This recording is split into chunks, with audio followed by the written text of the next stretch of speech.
cherished viewers, present with me this morning is the president of GAREB, Ghana Association of Real Estate Brokers, Mr. Jacob Anson. Sir, please, you're welcome to Property Live. Thank you. Congratulations on your award. Thank you. We appreciate you very much in all that you do.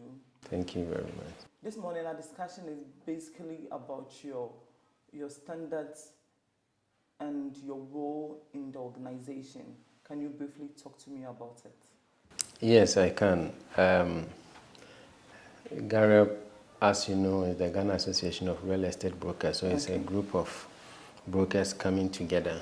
And it was formed with the principle of trying to sanitize the real estate industry because of the challenges and the difficulties, how people take advantage of the sector to dupe people of their investment. So it was formed on that principle. So we have a code of ethics to guide the members. So it has to do with having your personal office. Also, you should know more details about the property that you put on the market. Documentation to it. You don't take money by the roadside. Professionally, how you conduct the business. Right. So you make sure you don't do any illegality. So we are very more concerned about who you are. We do a background check on each person before accepting them into the association. Including a police check-up on their criminal records. So we receive a letter from the police before. We make sure they have a registered business and then do a little background check on the individual before they are accepted. So that you can follow the principle that you've laid or the code of ethics that is with the association, you follow it. Interestingly, it aligns with the act when it was passed. There wasn't much changes that needs to be done. So we are not regulated. The council is supposed to regulate. So because we are doing it already, it's kind of giving us some kind of advantage because it isn't new to us. So as president, I'm making sure that members are complying. So when I took office, I tried to come up with this ID card to identify our members. And it will be given to you when your dues is fully paid. And then we try to do some kind of public sensitization, creating awareness of who a professional broker is, and then how to identify from who a professional broker is. So by this, you could easily identify the people and then know who you are dealing with. That's fine. So as a president, what are some of your priorities, your major priorities? So the major priorities is to make sure that the individual members are well trained and then they go by the code of ethics. Now, we can say you go by the act. That is is more superior than the code of ethics, and it is what will be used to deal with you when you go contrary to what is written in there. So you know the act, you read it and then understand it, go by it. So I'm making sure we get a lot of members from the public, go through the sensitization, and then try to do their business professionally. So how often do you sensitize your people, and what medium or channels do you use to do that? Okay, so we have two mediums. One is face-to-face, one is online, virtual. We mostly do the virtual one, and then we look at the agencies who matters in our business, like the GRA, like the Lands Commission, FIC. So this year, for instance, we had a virtual meeting with GRA. They took us through the taxes available to us and what we are supposed to do, and how we can take tax from every transaction that we do. So we get the understanding of all this. Then the Lands Commission has to do with the new Land Act, and then knowing how the process works when you want to verify a land in the search, and then how registration also goes. Then with the FIC, it has to do with money laundering. Okay. So that was face-to-face at Alisa Hotel. In fact, we had 2 meetings, one in Accra, one in Kumasi. Wow. Yes. So we've done that. We also had a meeting with the Real Estate Agency Council just to let us know the roadmap to licensing professionals. And then we create our own syllabus in terms of branding. Okay, in terms of, let the members understand how to do business out there professionally. The things you need to know about branding, how to use the social media network and other things, just to make the business. And this is an education forum. Yes. Wow, that's great. So, as president, what are some of the challenges you encounter with your members in the real estate fraternity? Yes, our sector or our business is such that you need to be scouting for properties. At the same time, you also need to look for clients. So we do not have much time. Okay. So sometimes when you organize some of these forums, it's difficult to get members to attend. And it may look as if you don't even have the numbers, but you do. Yeah. But it's difficult to get them. Also, it is a sector which is not regulated, so people just get in. A nurse can say, I have a property here, I need commission. Anybody is doing real estate. So everybody is doing, and it becomes difficult to identify who are doing the real, or who are doing the real business. So it's kind of, people are duping people without being able to trace them. And sometimes those things can be attributed to myself and my members, you understand, which we need to defend or try to justify. And that is why we try to let the public know. I always do an example or demonstrate with a currency. When they bring out new currency into the system, they will let us know the features of the original currency. So that when you get one which is with that, identify it. So we want people to understand who a professional real estate broker is. Then if you meet someone who doesn't behave as such, then you know it's not the professional one. So it's one of the challenges we need to deal with, and we are working on. And I can say that with this, we are making headway, because now clients will call you for a property and they will ask the right questions, the technical questions. Then you know that the sensitization we are doing on TV, on social media, and other forums is going down, the understanding. That is why someone will ask you, where is your office?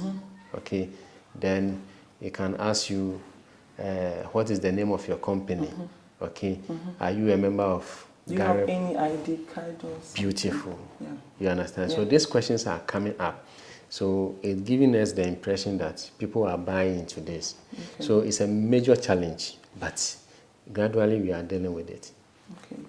Today is not the first time I've heard that this fraternity or this market is not regulated. Do you have any measures that you want to put in place to let it become a whole body, so that people just don't troop in, that before you become a broker, you have to go through this system, you have to go through this channel? Is there anything of that sort? Fortunately for us, the council is now in place. And like I said, the CEO was the guest speaker just at the just ended AGM of Gareb. And he gave us the roadmap and has assured that next year, before the first quarter ends, the licensing will start. And so once it is started, then it is obvious that it's going to take care, because they are going to manage the act, make sure whatever is enacted in the act is in full force. So that is there. Okay. But before that, that was why Gareb was formed, to do this. And that is the more reason why we are doing more sensitization. We don't have the power to sanction anybody. Anyone? Yes. But then all we can do is to try to train people to do the right thing, to let the public know who are the right people, who are the professionals to do the business. So that is done. So I leave that question to the council. And we are happy because when there's no regulation, the sector is porous. When there is a regulation, it can mitigate the porosity of it, and the bad ones might not come in as easily as they used to do. Okay, so what is your involvement and key role in executing your project, as in your goals and your aspirations as a president? Yes, so I am very hopeful that we will be regulated. Okay. And because we want the regulation, we are making sure each and every member qualifies for the license, because if you don't have license, you cannot operate, right? So wherever there are challenges, we are working to work things out, to deal with the situation before the licensing take effect. Okay, so we are working on that, but we are hopeful that will take place. Okay, that's good to know. Tell me about your experiences as the Gareb president over the past years and your contributions to this fraternity. Right, so I've had a lot of experience. I had the opportunity to work with a couple of people who are more knowledgeable in this industry, like Hannah Tiasi, Grace Abosi, Jones from Summit Properties, and then others, people from Shelter Mats and other people. I've come to understand that we always have law just to, regulate what we do.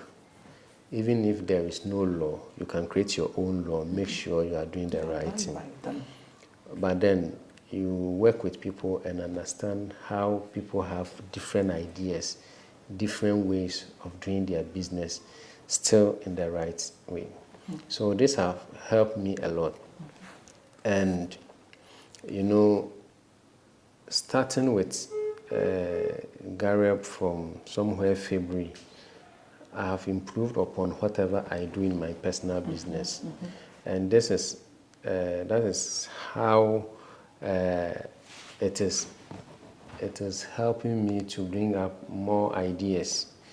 Okay, so whatever we've been able to achieve as an association within this 1 year, it is for the fact that I was able to work with a lot of people who are more knowledgeable, who are giving me ideas, advising me on what to do, and we've been able to implement 1 or 2 things just to streamline the sector. Now, advocacy has gone out there. It is not only for our members, but the general public at large. And they are buying into the idea. So it's mainly about sensitizing, try to streamline the sector, and what people need to know, we are telling them. And I've got the support from my executive, the board members, and some of the members, and it keeps us going. Okay, I'll applaud you on that. Thank you. So what are your goals and aspirations in the next year, as in 2023? Well, we are hoping that our members will go through the registration process. We are also hoping that the council will be duly it is set up, then operations will start. And then hoping also that by the close of next year, we'll try to mitigate the whole challenges of the sector, because by the close of next year, we would have licensed real estate brokers. Whoa. Yes, we would have licensed real estate brokers. So we are hoping this thing work out, and we all will support. So whatever we are doing now is trying to meet the standard that is being set out there. And then we hope things will change. So the public will get the benefit of dealing with the professionals, so that their investment, their hard-earned money wouldn't go waste, as we used to hear those stories.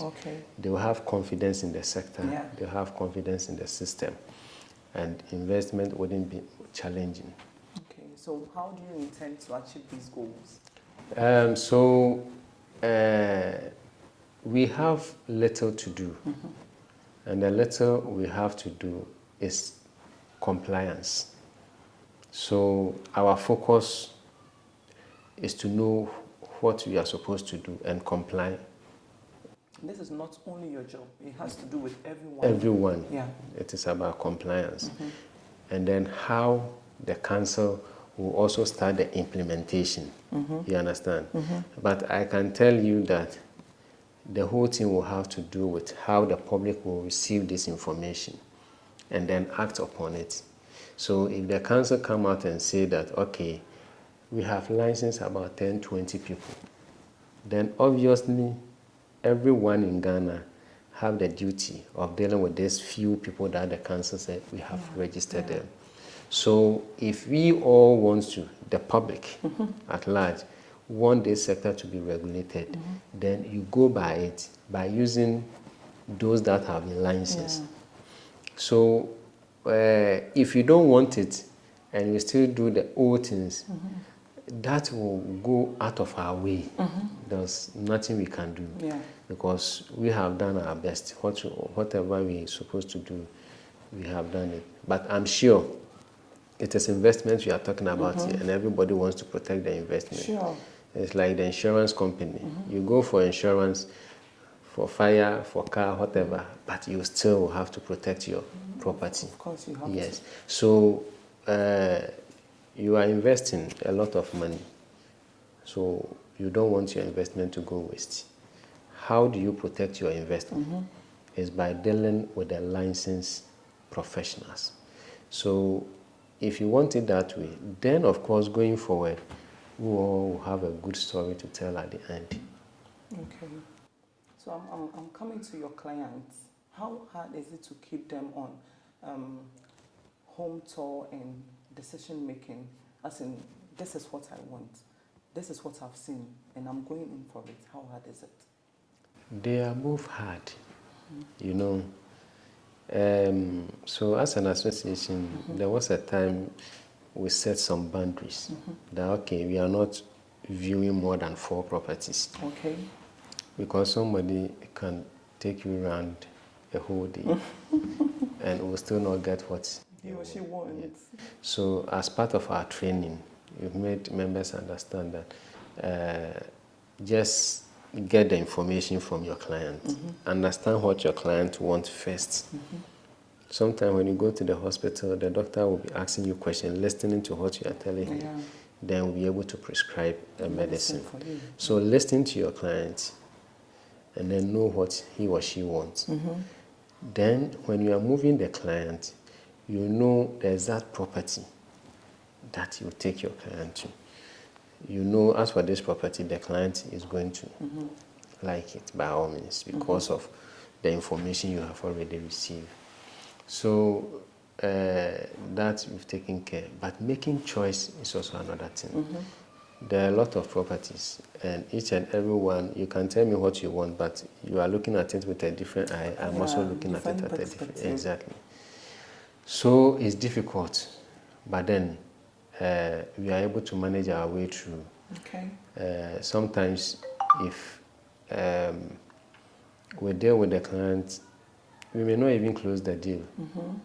You may close the deal with someone. Okay. Okay. So that aspect is a bit difficult. Okay. But we as an association, and we are not bothered because we don't take viewing fee from anyone. Oh, okay. So in the long run, you cannot come and tell me you did not get a property from me, I've defrauded you. Yeah. We are not taking viewing fee. Oh, wow. We view freely because that is what the Act is saying. You don't have to take viewing fee from anybody. You'll be paid a commission at the end of the deal. Okay. So that is what we take. But it is because sometimes some of the clients are time wasters. They just waste your time. Yeah. That is why people take We advantage want of to it. charge something. Okay, but we don't do that. Okay. But we are okay. Sometimes, out of experience, we all know that most of the deals we close are through referrals. So someone might not close a deal with you, but then can bring someone who will come and close the deal. At the end of the So making a choice, sometimes you see, that is why I said earlier that we are busy scouting for properties and also going to viewing and other things.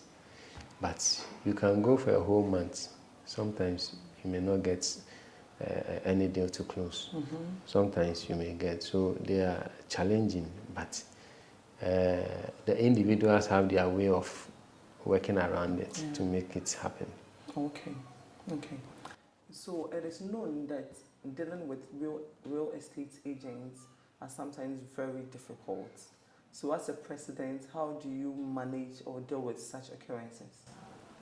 Well, it is in two ways. If you say this in general, then of course, but if you are dealing with our members, then it also depends on the individual, right? In terms of difficulty, we are guided by laws.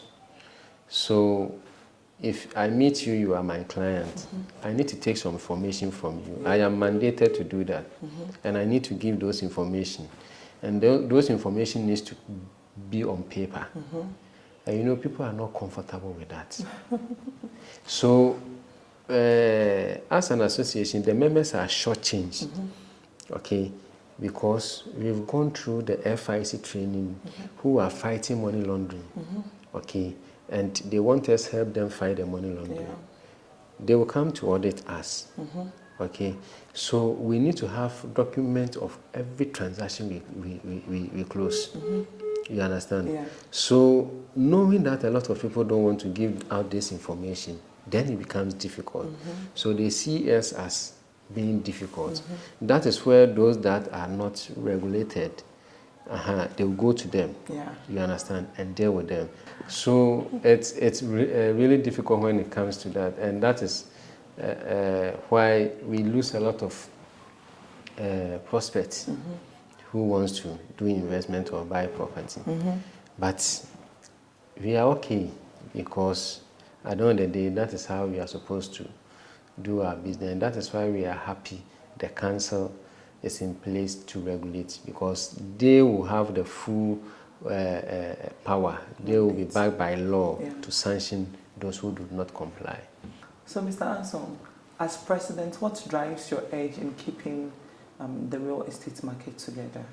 All right, so like I earlier on explained, we are expecting that this sector, the practitioners will be licensed by next year. We are very hopeful that is going to happen. So all that we are doing is towards that. Now we will continue to organize our programs, try to bring members together.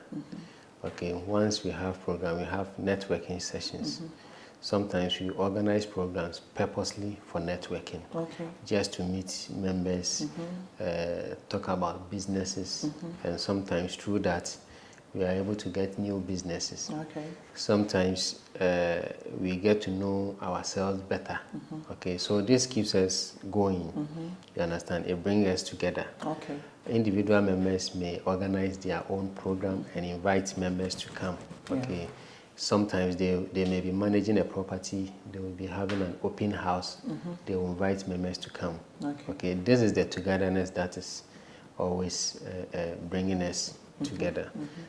Recently, I think on the 8th this month, EWOS had first time home buyers seminar. Okay, yeah, I heard about it. Right, so I was there. It was such an interesting program. Yeah. Okay, so had it not been for the venue and then the number they were expecting, they couldn't have even controlled the crowds. At a point, they had to stop the brokers and the agents and the property developers.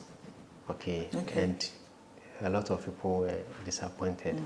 I was fortunate to be the president of GAREP. I had to speak on one or two issues, so I was there, and it was interesting. Okay, you open up new business or opportunities. Yeah, so these things keep us going, and it gives us hope that when we maintain it, it's going to help our cause in the year coming and in the future. Okay, so what will be your advice to your team members as a president? Yes, so the CEO of the council has advised that we should stay off police issues. One thing the council will not entertain is one having criminal records or having issues with the police. So, though it is not a straitjacket thing that once your matter comes, then you are off, it will be investigated. Then, proceedings. Right, but they have a lot of things to do. It is better you not involve yourself in those activities. So it is the same advice I want to give to members. Just be careful with whatever you are doing. Licensing is very close, very close than we expected, and it is what we've called for all these years. And once we know it is very close, then it tells us that we should behave well. We should stay off all, how do you call it, corrupt activities. Let us be well disciplined. Let us be professionals. Let us not only apply book knowledge. Let us use our good character to enforce good decisions. When we are doing this, we will position ourselves very well, and it will be easy for us to get license as an individuals, and it will help the cause of the association. And together, we shall build a real estate sector, and the public will be happy because their investment will be safe. Good one there. Thank you so much, Mr. Anson, for your time. Thank you. Property Express, we appreciate it very much. Thank you for having me. I'm You're grateful welcome. to you too. Thank you. Right.